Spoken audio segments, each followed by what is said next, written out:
Hey guys, in this video I'm going to go over how to activate Tap to Pay on your Capitec app. Now the first thing I want you to do is of course launch the Capitec app, and then here at the bottom you'll see cards, okay?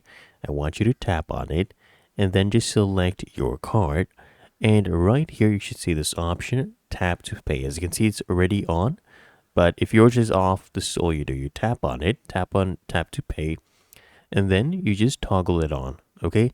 And as you can see, it says right here, tap to pay. If you want to turn this off, it needs to be in an ATM, okay? In a card machine, or a physical card should be inside the ATM. Only then you can turn it off.